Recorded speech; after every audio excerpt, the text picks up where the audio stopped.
When it comes to Rahu and Ketu, everyone tries to learn so much about them. People try to learn their dignities. People try to learn facts about them. People try to learn where their exaltation is, what sign they rule, what color they are, what you name it. People try to learn these things about Rahu and Ketu. And whenever you see what people have learned about those things, there's always contradiction. One book says this, one astrologer says this, another book says this. And they don't agree on any of those things. And the reason is because all those things, 95% of the stuff you hear about Rahu and Ketu is simply not true. It's stuff that was made up by astrologers who through their experience decided this probably was true and wrote it down in a book at some point. There's very, very little on Rahu and Ketu. And the reason being because Rahu and Ketu are not planets. They don't have bodies. They don't have all these things that planets do. If you really study the planets and you study the movement of Mercury and its rotation, and you compare that to movement of Jupiter and Jupiter's rotation, there's things about it that equate to the way that planet operates in your horoscope. Okay? Just some real, and also just with the names. For instance, Jupiter Guru is called Guru, the planet Guru. Guru means heavy. Jupiter is the heaviest planet in the solar system. In fact, it's so heavy, it actually moves everything in our solar system, even the sun. So, as a result of Jupiter's heavy mass, the sun actually rotates around a point in our solar system called the barycenter, and it takes 12 years about to rotate around that center, the same length of time it takes Jupiter to rotate around the sun. Because Jupiter, as rotating around the sun, is pulling the sun around this central point. Saturn is called Munda, which is slow. He's slow up there. He's the slowest to go around the zodiac. So we know Saturn makes things slow. So those are some real simple, basic things. But with Rahu and Ketu, we don't have nothing. All we got is these little intersections of 2 points that only happen twice a month. The rest of the time, Rahu and Ketu aren't even there. They're not something concrete that we can define. Okay? So astrologers, in attempting to define Rahu and Ketu into narrow paradigms and precise words, the way we define the planets, always results in controversy and failure. Basically, things that don't work, except once in a long while they work by chance. So, you want to forget most of what you've learned about Rahu and Ketu. I'm going to cover everything about Rahu and Ketu that's real, that actually works in this course. Everything else is garbage. Trust me. One of the biggest mistakes made in my early days as an astrologer, like all astrologers, is that futile attempt to define the indefinable Rahu and Ketu. The beauty and the perfection of Rahu and Ketu is that they are so indefinable. It's not about figuring out what they are, it's more about figuring what they are activating in the chart. And that's how we get our concrete predictions out of them. Okay? Just like the ascendant, like I showed you in the previous video, is more like Rahu and Ketu. Your Ketu and Rahu are more like ascendant 7th house than they are planets. The ascendant and 7th house don't have exaltations. Lagna doesn't get debilitated. The Lagna doesn't own a house. It's just a point on the horizon. It's a point of the intersection of two planes. So are Rahu and Ketu. They don't have exaltations. They don't rule signs. People say they do. They even say, oh, according to Jaimini, Ketu rules this sign. No, Jaimini doesn't say that anywhere. It's completely made up stuff. And I'm going to be real strong and rude here. It's a figment of those people's imagination. That's how stern I am about trying to define these 2 points, okay? So, we're going to cover in this course what the things that actually make Rahu and Ketu work, which means we're going to learn the things that Rahu and Ketu are activating, okay? They're activating those things. Like, for instance, in Tajika astrology, there's a dasha where we get the dasha of the Lagna. How does that Lagna work? Does that Lagna get exalted? No. Lagna's not exalted. Does it get debilitated? No. Then how do we know if the dasha of the Lagna is going to be good or bad? Well, the dasha of the Lagna is going to be as good as its lord and as good as any planets in the Lagna. Basically, it's as good as the Lagna is, based on its other planets. And the very same goes for Rahu and Ketu.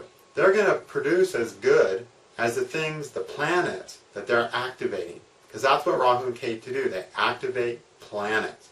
Okay? And an astrologer just needs to figure out what planets they're activating to understand what's going on. Now, one of the things that the ancient texts say about Rahu and Ketu that works, that's true, is Rahu, Sanivat, and Ketu, Kujavat. Okay, now, most ancient texts don't say anything about Rahu and Ketu. Then, as the days progress, more and more texts are saying more and more stuff about Rahu and Ketu, all at odds with each other. Modern texts say the most about Rahu and Ketu. Again, all at odds with each other. Why? Because those are just astrologers' assumptions. And different astrologers, based on the horoscopes they handle, have come up with different assumptions about what makes Rahu and Ketu good. I'm talking, when I say what the old books say, that's true. I'm talking about the things that are ancient about Rahu and Ketu that the old astrologers used. The few salient points about Rahu and Ketu, which is good. There's only a few things to remember. One of the important ones is this: Rahu Shanivat and Ketu Kujavat. Now, Shani means the planet Saturn. Vat means like. So this statement means Rahu is like Saturn. And Kuja is Mars. So this means Ketu is like Mars. Okay, that's one of the cardinal principles of interpreting Rahu and Ketu. Rahu is like Saturn, and even gives the results of Saturn in that likeness, and Ketu is like Mars. Now, why is that? How can these guys be like that? Well, we learned that Ketu and Rahu in the planetary kingdom ruled the planetary army. And it's always a good thing to, whenever you start trying to figure out something about the planet, figure out who that planet is in the kingdom. The sun is the king. The moon is the queen. Saturn is the servant. You know, who it is that is in that kingdom, you know. And that will give you so much knowledge, really important knowledge about the planet. You really want to contemplate who everyone is in the kingdom. It's a critical part. So, Rahu and Ketu are the planetary army. Now, what is the planetary army? It's not an individual, okay? Everyone else in the kingdom is a person. You know, the high priest, the minister, the diplomat of the king, or the minister of the king who deals with material affairs for the king. There's all these different people, but the army is not a people. The army is a force. Okay? That's what it is. It's a force. It's a force that's created by tons of people, by many, many, many people, none of them which are important in themselves. Right? The only thing that's important about an army is not the individual in the army. In fact, armies discourage individuality. It's like, let's brainwash these people into a force. Or let's train these people into a force. And that's an honorable undertaking and an honorable thing to be part of that force. So I'm not saying there's something wrong with the army. I'm a warrior type person, and I believe in the military and the army when it's done healthily and correctly. It's a noble pursuit. It's a noble profession. Okay. But only when done according to Shastras, of course. So, we got this force. It's made up as individuals, but the individuals don't matter in the army. All that matters is the force that that army can exert. Okay? And that's what Rahu and Ketu are. There's this powerful force. And in the kingdom, the army is the most powerful source of all. You know, the king, he kind of owns the army. The general, which is Mars, dictates the strategy of the army and tells the army what to do, so it directly dictates that force. But the force itself that gets stuff done is the army. Whether that army is going to march into another territory to get gold and oil, or whether that army is going to put out fires that started in that city, whatever, or that army is going to put down riots, whatever it is, the army is that force that makes that thing happen. And that's what Rahu and Ketu are. They're the force that drives us down the path of our consciousness, that drives us down the road that our consciousness is going to evolve. They're the things that make it happen, but they're always under the dictates of the other planets. But they're the force, the energy that we use for that. So how does that equate within ourselves? Well, let's say Rahu or Ketu gives us this huge drive towards something that we don't even understand. There's all this energy to do something, or to have something, and there's just a craving, we can't think anything about it, we don't have it, we're going to die. That's Rahu and Ketu talking. That's the force and power of Rahu and Ketu. It's the other planets that channel that force towards a productive or unproductive means. Okay? But that force you feel inside yourself that wants to go, that wants to do something, that even wants to grow, that force for wanting more, that force for craving spiritual liberation, that force for craving love, that force, that deep need that drives us is the army, Rahu and Ketu. And that's the energy that gets driven by the other planets. You understand? Okay. So we're dealing with the energy that we can drive in our life towards success or failure, towards productivity or unproductivity. And there's lots of rules to see if we're going to drive that energy successfully, meaning having a well-disciplined, focused army that can get something done, or if we're going to drive that army and unsuccessfully, where you got a bunch of drunk soldiers going in all different directions with a different woman on each arm. Okay? The first step for that is this. Rahu's Sanivat and Ketu Kujavat. Okay? I always start with Ketu. You always want to start with Ketu. I know we call it Rahu and Ketu for some reason. We should always say Ketu and Rahu, but somehow Rahu Ketu rolls off the tongue easier. But Ketu is the beginning point. Ketu gives the results of Mars. Anytime you look at a chart or a Varga, you have to, and you want to study Ketu, you right away have to look at Mars. Why? Well, Ketu is the part of the army that is the flag, right? So that's the controlled area, the area that we've set up camp, that we have discipline over, that we know the terrain, and we understand the possibilities. And with that type of terrain, Mars, Kuja, is the general. And he can create a strategy that's based on logic to succeed in a goal. Okay? And that's what Ketu needs, because Ketu represents the conquered, the acquired, the fenced-in area, the fort, whatever, the territory that's under the thumb of the general. Okay? How good is that territory going to be? How good is Ketu going to be in that chart or that Varga? It's going to be as good as the general. If Mars is in good dignity, he's logical, he's focused, he does a good job overseeing the actions of the army, he maintains discipline, he maintains the focus of the army, and so the army has success, and Ketu gives success in that Varga. Okay? Well, how will it give success? It'll give success in accordance with what the general's goals are, right? Because the army follows the goals of the general. So you look at what Mars wants to do in that chart. And if Mars, say, rules the 10th house, and Mars is exalted, then when Ketu Dasha runs, there's all that energy, that whole army is there waiting to be told what to do. That army's there for Mars, for the general. The general says, I rule the 10th house. I want success and power and fame. So the army goes, all right, we're going to create success, power, and fame, and that's what the person gets in Ketu Dasha if Mars is solid. Okay? If Mars was debilitated and conjunct Saturn, let's say, and really frustrated and buried, then Mars, the general, is saying, yeah, I rule the 10th house, therefore I want fame and success. But here I am, completely suppressed, drunk into a stupor under a bar stool. And he's not guiding the troops successfully. So in Ketu Dasha, the career fails. Okay, because the energy of Ketu is not focused through Mars. It's dispersed in all kinds of chaotic, unuseful directions, and there's no success.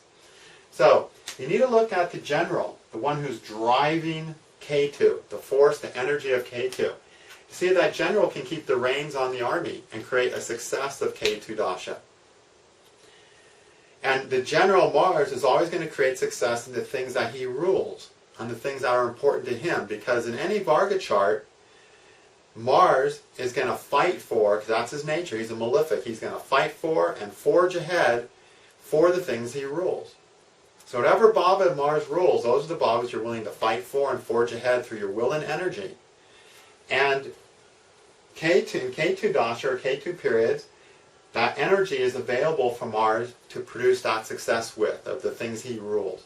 So one of the things Ketu dasha will always give is he'll give the effects of Mars. What does Mars rule in that chart? What yogas does Mars rule in that chart?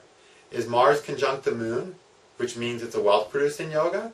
Well, then Ketu can produce wealth in its dasha, because Mars, the general, has the agenda of creating wealth.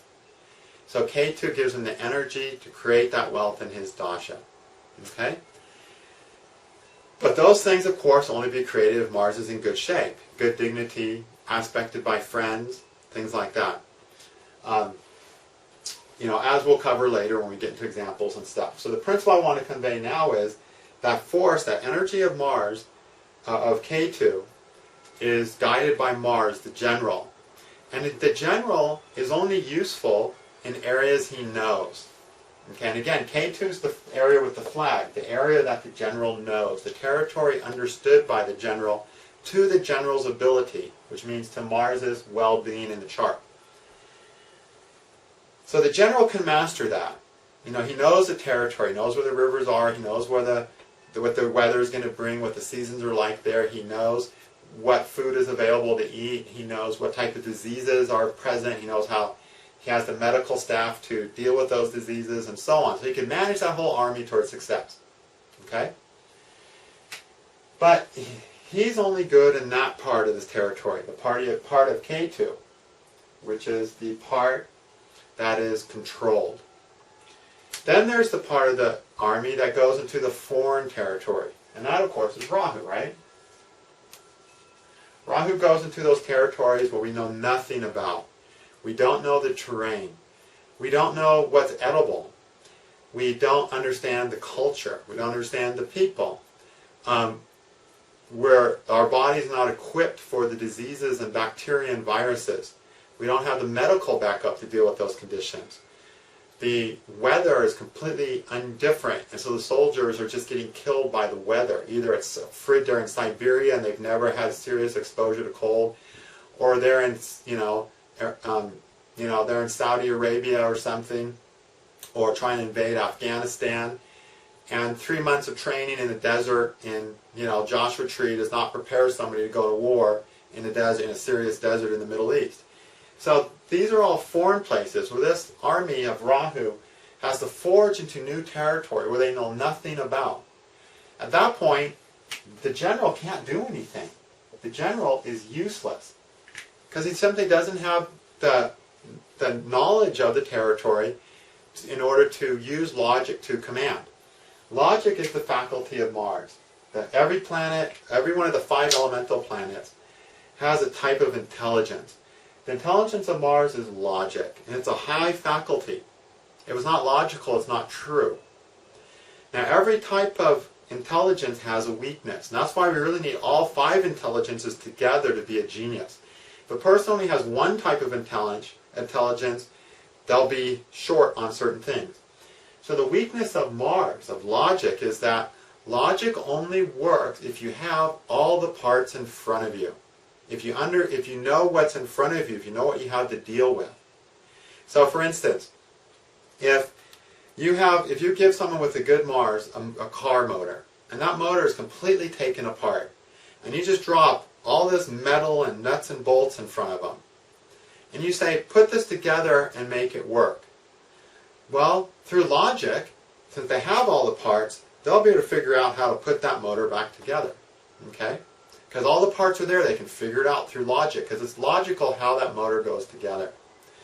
But let's say you take one screw and throw it in the trash, and then you give them that bunch of parts, and you say, all right, use your logic to put this together. They won't be able to do it. because there's that one component missing, and so we can't use logic. And honestly, astrology, the study of astrology is like that too. We try to logically do something. We get this old book, and it tells us the technique, and we try to figure out, all right, what's the logical way to use these sutras? But this book is hundreds of years old, and there's some corruption in those sutras. So pure logic can't figure out those sutras, because the sutras are not perfect. Okay? So if we don't have all the information, logic will be unable to achieve perfect knowledge. And then it needs intuition or wisdom of Jupiter and other planets to help it. Okay? So the general, when the army goes into a foreign country that they know nothing about, the general doesn't know where the rivers are. He doesn't really know what the effects of the weather will be on his soldiers. He can't really do much. He can't plan a war-winning strategy when he knows nothing about what he's fighting or where he's fighting. At that point, Saturn's the planet that determines if the army will be victorious or not. Okay? What is Saturn? It's sheer toughness, hardiness, and perseverance. It's not about whether the doctors understand the diseases. It's whether the soldiers can suffer through those diseases and come out alive. It's not whether they can plan food strategy. It's whether the soldiers can keep on marching for weeks and weeks on empty bellies. It's not whether they can supply proper clothing for the environment. It's whether the soldiers can be freezing their tails off for months at a time and survive. It's whether the soldiers can be sunburnt to a blister and thirsty out in the desert with sand up their eyes and in their nose in places they never thought sand could get, and they survive. So when we deal with the foreign territories of Rahu, the determining factor of how good we're going to do and survive that battle, that new experience, is Saturn. Perseverance, detachment, hardiness, and toughness. Because that's what it takes for Rahu to conquer. Okay? So in any Varga chart, you look at Rahu, and then look at Saturn, in any chart, Varga, whatever. If Saturn's strong, if Saturn's in good dignity, if Saturn's influenced by friends and so on, that person has got the Saturnian qualities to survive whatever Rahu throws at him. Okay? If Saturn's weak, however, the stress of Rahu, because Rahu always causes us stress, fears, pain, trauma, those things will be so great that if Saturn's weak, the person will get traumatized. They'll just be like a soldier who went to Vietnam and comes home and has post-traumatic stress syndrome to the point that they can't function in a normal capacity anymore. Okay? Rahu's going to give challenges. Wherever Rahu is in your chart, you're going to meet with challenges, things you could have never imagined. You're going to get hurt. You're going to get wounded. You're going to get stepped on. You're going to get treated badly. You're going to get disrespected. You're going to weather every possible pain that area can provide. Okay? But the only way you can weather it is if Saturn is tough enough to weather it. And if it does, that toughness develops and becomes productive. And so whatever Saturn's ruling in that chart or that Varga, because you're relying on your toughness, you're building those things of Saturn. Because the houses that Saturn rules are the things Saturn needs to produce in order for us to survive. Okay? Because that's Saturn's job. Saturn's job is to keep us alive and help us survive. So, Rahu Dasha gives the results of Saturn. Saturn is either productive if he's strong, which means we survive what Rahu throws at us and develop and produce things in our life in accordance with what Saturn rules in that chart. But we do it through toughness and perseverance so that no matter what pain and ache and heartache and pressure and stress Rahu throws at us, we have the hardiness and the perseverance of Saturn to survive it. And that also means the sense of healthy detachment. Okay? So this is why I have this saying, Rahu gives the results of Saturn and Ketu gives the results of Mars. So the first step to look at is just look at Ketu, when you're looking at Ketu, study Mars carefully. Ketu Dasha can give those things of Mars if Mars is well situated. Ketu dasha will cause all those Mars things to fail if Mars is not well situated. And Rahu dasha, study Saturn. If Saturn's solid in Rahu dasha, all the things that Saturn rules will be produced in the person's life. If Saturn's in bad shape, the things Saturn rules will be failures. The person will fail in, they'll suffer in, and they'll suffer trauma from. Which means after suffering the pain, they'll have fears that hold them back from trying that thing again. They'll give up.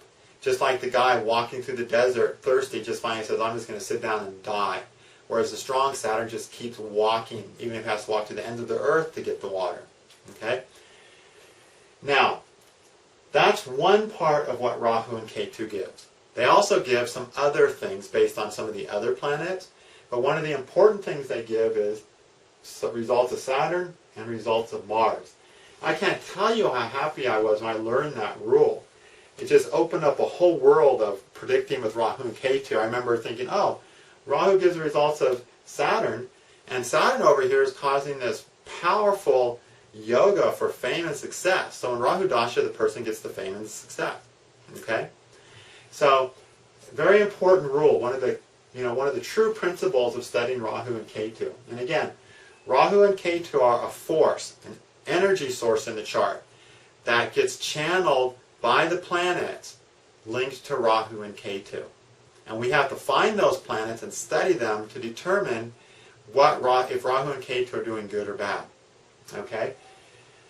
So, the first place to start is Saturn and Mars. These are critical planets. And of course, Saturn and Mars are the two malefics, meaning they're the two cruel planets. But what that really means is they're the two planets we use to deal with the hard things in life. And of course, Rahu and Ketu give the hardest things in life. But how do we survive those things and prosper through them? Through Saturn and Mars. Okay? Alright, so have fun with that concept. Based on what you know about judging Mars and Saturn, start looking at your Rahu and Ketu dashas and subperiods and see how about one third of what happened in those Ketu or Rahu dashas was due to Saturn and Mars.